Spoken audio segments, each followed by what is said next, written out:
तो दोस्तों फॉरेक्स में ट्रेडिंग करने के लिए स्टेप 1 आपका ब्रोकर अकाउंट होना चाहिए। एग्जांपल ऑक्टाएफएक्स। ऑक्टाएफएक्स पे अकाउंट कैसे क्रिएट करना है उसका मैंने वीडियो बनाया है। स्टेप 2 आप अपने अकाउंट में पैसा डिपॉजिट करोगे। डिपॉजिट कैसे करना है उसका भी मैंने वीडियो बनाया है, लिंक डिस्क्रिप्शन में है। और स्टेप 3 आप MT4 पे आके ट्रेडिंग करोगे। अब ट्रेडिंग कैसे करोगे वो देखते हैं। सबसे पहले आप प्ले स्टोर से MT4 का एप्लीकेशन डाउनलोड करोगे। डाउनलोड करने के बाद जब आप इसे ओपन करोगे तो ये एप्लीकेशन ऑटोमेटिकली आपके लिए डेमो अकाउंट क्रिएट करता है, जिसमें $1 लाख होते हैं, जो वर्चुअल मनी है आपके प्रैक्टिस के लिए। तो अगर आप फर्स्ट टाइम फॉरेक्स मार्केट में ट्रेडिंग कर रहे हो तो कम से कम 1 महीना डेमो अकाउंट में प्रैक्टिस करें, और बाद में जब आपको कॉन्फिडेंस आ जाए कि आप प्रॉफिट निकाल सकते हो तब आप रियल अकाउंट से ट्रेडिंग करो। रियल अकाउंट में भी शुरुआत में आप कम फंड रखो, बाद में आप अपने फंड्स को बढ़ा सकते हो। तो अब हम देखते हैं ऑक्टाएफएक्स पे जो आपने अकाउंट बनाया है, जिस पे आपने पैसा डिपॉजिट किया है, वो अकाउंट यहाँ पर लॉगिन कैसे करोगे, या किसी भी ब्रोकर पे आपने अकाउंट बनाया है वो आप यहाँ पर MT4 पे लॉगिन कैसे करोगे। ऊपर लेफ्ट साइड में जो 3 लाइंस दिख रही है उस पर क्लिक करना है। सबसे ऊपर मैनेज अकाउंट का ऑप्शन है, उस पर क्लिक करना है। ये आपका डेमो अकाउंट है और आपको रियल अकाउंट से लॉगिन करना है। तो ऊपर प्लस का ऑप्शन है, उस पर क्लिक करना है। नेक्स्ट पेज पे आपको एक ऑप्शन मिलता है log in to existing account, इस पे क्लिक करना है। उसके बाद फाइंड ब्रोकर, हमारा ऑक्टाएफएक्स का अकाउंट है तो हम यहाँ पर ऑक्टाएफएक्स सर्च करेंगे। ऑक्टाएफएक्स में भी हमें बहुत सारे ऑप्शंस मिलते हैं, तो आपका कौन से सर्वर पर अकाउंट है और उसका लॉगिन और पासवर्ड क्या है ये जानने के लिए आपको ओपन करना है आपका ईमेल। जब आपने ऑक्टाएफएक्स पर अकाउंट क्रिएट किया था तब आपको जो फर्स्ट वेलकम ईमेल आया था वो ओपन करना है, जो ऐसा होगा। इसमें आपके सर्वर, लॉगिन और पासवर्ड की डिटेल्स होती है। यहाँ पे मेरा सर्वर है ऑक्टाएफएक्स रियल 5। आपका जो होगा वो यहाँ पर आपको सिलेक्ट करना है और नेक्स्ट पेज पे लॉगिन और पासवर्ड एंटर करके साइन इन पे क्लिक करोगे तो आपका ऑक्टाएफएक्स का अकाउंट MT4 पे लॉगिन हो जाएगा। यहाँ पर आपको दिख रहा है ये है डेमो अकाउंट और ये है आपका रियल अकाउंट। आपको चेंज करना है तो आप उस पर क्लिक करके चेंज कर सकते हो। तो आइए अब देखते हैं ट्रेडिंग कैसे करनी है। दोस्तों ये है आपका मेन पेज। यहाँ लेफ्ट साइड में है currencies, euro USD, GBP USD, और उसके आगे है उनकी प्राइस। हर एक करेंसीज के 2 प्राइस हैं, आस्क प्राइस और बीड प्राइस। बीड प्राइस मतलब बायर्स की प्राइस और आस्क प्राइस मतलब सेलर्स की प्राइस। तो अगर आप बाय ऑर्डर लगाओगे तो इस प्राइस पे बाय होगा, और अगर आप सेल ऑर्डर लगाओगे तो इस प्राइस पे सेल होगा। और इन दोनों प्राइस के बीच का जो डिफरेंस होता है उसे कहते हैं स्प्रेड, जो आपको लेफ्ट साइड में करेंसीज के नीचे दिखता है स्प्रेड कितना है। तो दोस्तों ये है हमारा मेन पेज। नेक्स्ट टैब पे क्लिक करोगे तो चार्ट ओपन होता है। उसके अगले टैब पे क्लिक करोगे तो यहाँ पर आपका बैलेंस दिखता है और आपके रनिंग ट्रेड्स यहाँ पे दिखते हैं, जो आपने बाय करके रखा है या सेल करके रखा है वो यहाँ पर दिखेगा। और उसके अगले टैब पे क्लिक करोगे तो यहाँ पे आपकी ट्रेडिंग हिस्ट्री और आपका प्रॉफिट लॉस दिखता है। अगले 2 टैब है न्यूज और चार्ट। एज अ बिगिनर उसका कोई ज्यादा यूज नहीं है तो आप उसे इग्नोर करो। ऊपर 3 लाइंस पे आप क्लिक करोगे तो जो ऑप्शंस आपको नीचे मिलते हैं वही ऑप्शंस साइड में भी हैं, चार्ट, ट्रेड हिस्ट्री एक्सेट्रा। तो दोस्तों अब तक हमने देखा MT4 पर डेमो अकाउंट कैसे क्रिएट करना है, रियल अकाउंट से लॉगिन कैसे करना है वो हमने देखा। इस एप्लीकेशन में कौन कौन से फीचर्स और ऑप्शंस हैं और उनका क्या यूज है उसका इंट्रोडक्शन हमने देखा। तो अब हम देखते हैं ट्रेड कैसे लगाना है, buy order, sell order, stop loss और टारगेट कैसे लगाना है, ट्रेड कैसे क्लोज करना है वो हम देखते हैं। सबसे पहले आप जिस पेयर पे ट्रेड करना चाहते हो वो आप यहाँ पर देखोगे। अगर वो यहाँ पे नहीं दिखता है तो आप ऊपर प्लस वाले ऑप्शन पे क्लिक करके सर्च करोगे तो वो आपको मिल जाएगा। उस पे क्लिक करोगे तो आपके होम पेज पे ऐड हो जाएगा। दोस्तों किसी भी पेयर पे हम क्लिक करेंगे तो हमें 4 ऑप्शंस मिलते हैं। पहला ऑप्शन है न्यू ऑर्डर, इस पे क्लिक करेंगे तो हम बाय और सेल ऑर्डर लगा सकते हैं। दूसरा ऑप्शन है ओपन चार्ट, इस पे क्लिक करेंगे तो उस पेयर का चार्ट ओपन होगा। तीसरा ऑप्शन है सिंबल प्रॉपर्टीज, इस पे क्लिक करेंगे तो हमें उस पेयर की प्रॉपर्टीज शो होती है। और चौथा ऑप्शन है एडवांस व्यू मोड, इसमें हमें पेयर्स का स्प्रेड और 24 आवर्स का हाई और लो प्राइस होम पेज में शो होता है। और दूसरा ऑप्शन आता है सिंपल व्यू मोड, जो ऐसा दिखता है, सिर्फ पेयर और उसके आगे प्राइस। दोस्तों अब मैं आपको यूरो USD की पेयर में ट्रेड करके दिखाता हूं। यूरो USD पे क्लिक करेंगे और ट्रेड करने के लिए न्यू ऑर्डर पे क्लिक करेंगे। उसके बाद हमें ऐसा इंटरफेस मिलता है। सबसे नीचे बाय और सेल का ऑप्शन मिलता है। बाय करने के लिए बाय पे क्लिक करेंगे और सेल करने के लिए सेल पे क्लिक करेंगे। ऊपर इंस्टेंट एग्जीक्यूशन का ऑप्शन है, उस पे क्लिक करेंगे तो हमें 5 ऑप्शंस मिलते हैं। Instant execution, buy limit, sell limit, buy stop और सेल स्टॉप। इन ऑर्डर्स का क्या यूज है वो मैं आपको एक्सप्लेन करता हूं।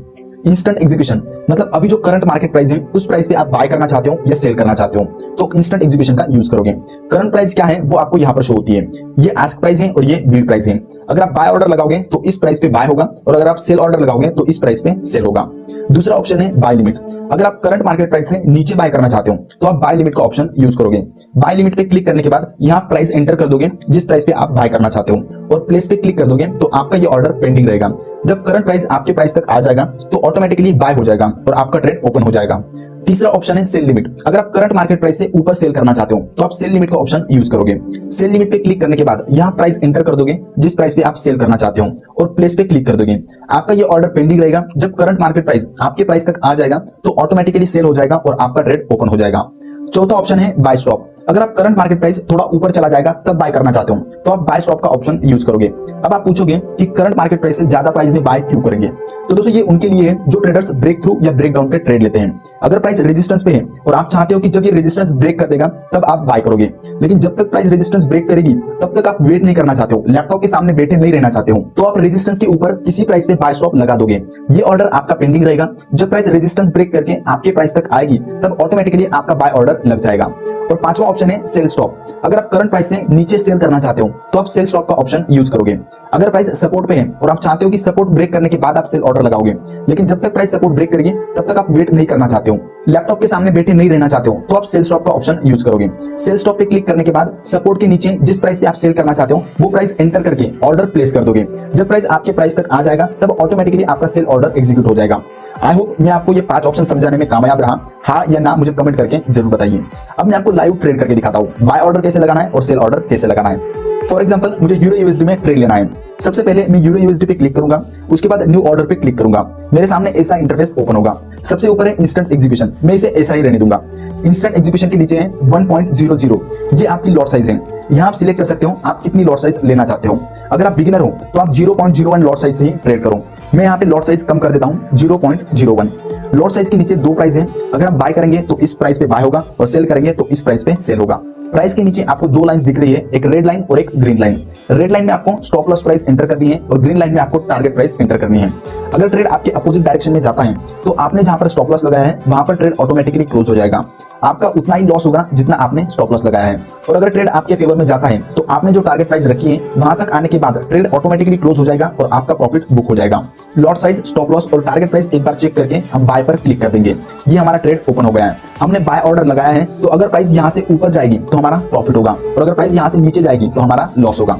अब सेल ऑर्डर मैं आपको लगा के दिखाता हूँ, उसके बाद मैं आपको बताऊंगा ट्रेलिंग स्टॉप लॉस कैसे लगाना है और ट्रेड क्लोज कैसे करना है। फॉर एग्जांपल जीबीपी यूएसडी में मुझे सेल ऑर्डर लगाना है तो मैं जीबीपी यूएसडी पे क्लिक करूंगा और न्यू ऑर्डर पे क्लिक करूंगा। ऐसा इंटरफेस मेरे सामने ओपन हो जाएगा। करंट प्राइस पे मैं सेल करना चाहता हूं तो ऊपर इंस्टेंट एग्जीक्यूशन ही रहने दूंगा। लॉट साइज मुझे 0.01 लेनी है तो मैं 0.01 रहने दूंगा और नीचे स्टॉप लॉस और टारगेट प्राइस एंटर कर दूंगा और उसके बाद सेल पे क्लिक कर दूंगा। ये मेरा सेल ऑर्डर लग गया। अब अगर प्राइस यहाँ से ऊपर जाएगी तो मेरा लॉस होगा और अगर प्राइस यहाँ से नीचे जाएगी तो मुझे प्रॉफिट होगा। प्रॉफिट हो रहा है या लॉस हो रहा है वो यहाँ पर हमें सामने दिखता है। दोस्तों बाय ऑर्डर और सेल ऑर्डर कैसे लगाना है वो मैंने आपको बता दिया। अब हम देखते हैं ट्रेलिंग स्टॉप लॉस कैसे लगाना है और ट्रेड क्लोज कैसे करना है। दोस्तों पहले तो मैं आपको बता दूं ट्रेलिंग स्टॉप लॉस क्या होता है और इससे हमें क्या फायदा होता है। फॉर एग्जांपल आपने बाय ट्रेड ओपन किया है, आपका टारगेट है 100 पिप्स और स्टॉप लॉस है 30 पिप्स। अब कुछ टाइम के बाद क्या होता है, प्राइस आपकी एंट्री प्राइस से 30 पिप्स ऊपर चली जाती है। अब आप क्या करोगे, अपने स्टॉप लॉस को ऊपर शिफ्ट कर दोगे जहां पर आपने एंट्री ली है। अब इससे क्या होगा, अगर प्राइस वहां से नीचे की डायरेक्शन में भी मूव करती है तो आपका लॉस नहीं होगा, नो प्रॉफिट नो लॉस में ट्रेड क्लोज होगा। लेकिन अगर आपने स्टॉप लॉस शिफ्ट नहीं किया होता और नीचे का स्टॉप लॉस हिट होता तो आपका लॉस में ट्रेड क्लोज होता। इसलिए ट्रेलिंग स्टॉप लॉस यूज करके आप लॉसेस को कम कर सकते हो। अब दूसरा सिनेरियो देखते हैं। प्राइस आपके एंट्री प्राइस से 30 पिप्स ऊपर जाती है, आप अपने स्टॉप लॉस को शिफ्ट करके अपने एंट्री प्राइस पे लगा देते हो। अब कुछ टाइम के बाद प्राइस और 30 पिप्स ऊपर जाती है, मतलब आपके एंट्री प्राइस से 60 पिप्स ऊपर। तो अब आप क्या करोगे, अपने स्टॉप लॉस को ऊपर शिफ्ट कर दोगे, मतलब एंट्री प्राइस से 30 पिप्स ऊपर। ऐसे ही जब तक आपका लास्ट टारगेट हिट नहीं हो जाता है तब तक आप ट्रेलिंग स्टॉप लॉस का यूज कर सकते हो, या फिर जहां पर आपको ट्रेड क्लोज करना है वहां पर आप ट्रेड क्लोज भी कर सकते हो। दोस्तों अब देखते हैं ट्रेलिंग स्टॉप लॉस कैसे लगाना है या स्टॉप लॉस शिफ्ट कैसे करना है। ये आपका रनिंग ट्रेड है, इस पे आप क्लिक करके रखोगे तो आपको 4 ऑप्शंस मिलते हैं, close order, new order, modify order और चार्ट। हम मॉडिफाई ऑर्डर पे क्लिक करेंगे। क्लिक करने के बाद हमारे सामने ऐसा पेज ओपन होगा। ये हमारा स्टॉप लॉस है और ये हमारा टारगेट है। हमें स्टॉप लॉस चेंज करना है तो न्यू स्टॉप लॉस प्राइस हम यहाँ पर एंटर करेंगे, जिस प्राइस पे हम स्टॉप लॉस शिफ्ट करना चाहते हैं और मॉडिफाई पर क्लिक कर देंगे, हमारा स्टॉप लॉस शिफ्ट हो जाएगा। सेम अगर आप टारगेट प्राइस चेंज करना चाहते हो ऊपर या नीचे तो प्राइस चेंज करके आप मॉडिफाई पर क्लिक कर देंगे। तो दोस्तों अब देखते हैं कि ट्रेड क्लोज कैसे करना है। अगर प्राइस आपके स्टॉप लॉस को या टारगेट को हिट करती है तो ट्रेड ऑटोमेटिकली क्लोज हो जाता है, और अगर आपको बीच में कहीं पर भी ट्रेड क्लोज करना है तो वो कैसे करना है वो मैं आपको बताता हूँ। ये है आपका रनिंग ट्रेड। रनिंग ट्रेड पे क्लिक करके रखेंगे तो हमें क्लोज ऑर्डर का ऑप्शन मिलता है। इस पे हम क्लिक करेंगे तो हमें नीचे दिखता है हमारा प्रॉफिट कितना है या लॉस कितना है। क्लोज पे क्लिक करेंगे तो हमारा ट्रेड क्लोज हो जाएगा। आज हमने कितने ट्रेड किए हैं और हमारा कितना प्रॉफिट या लॉस हुआ है वो हमें यहाँ पर शो होता है 4th ऑप्शन में। आप लास्ट वीक की ट्रेड हिस्ट्री देखना चाहते हो, लास्ट मंथ की या लास्ट 3 मंथ्स की, तो वो आप कैलेंडर के ऑप्शन पे क्लिक करके देख सकते हो। तो दोस्तों इस वीडियो में मैंने आपको क्या क्या बताया एक बार समराइज कर लेते हैं। MT4 पर डेमो अकाउंट कैसे बनाना है, OctaFX से किसी भी ब्रोकर का रियल अकाउंट लॉगिन कैसे करना है, इस एप्लीकेशन में कौन कौन से फीचर्स और ऑप्शंस हैं और उनका क्या यूज है वो मैंने आपको बताया। उसके बाद हमने देखा market execution, buy limit, sell limit, buy stop और सेल स्टॉप क्या होता है, उसका यूज कब और कैसे करना है वो मैंने आपको बताया। उसके बाद मैंने आपको लाइव ट्रेड करके दिखाया, बाय ऑर्डर और सेल ऑर्डर कैसे लगाना है, लॉट साइज, स्टॉप लॉस और टारगेट कैसे लगाते हैं, और लास्ट में हमने देखा ट्रेलिंग स्टॉप लॉस क्या होता है और उसका यूज कैसे करना है और ट्रेड क्लोज कैसे करना है।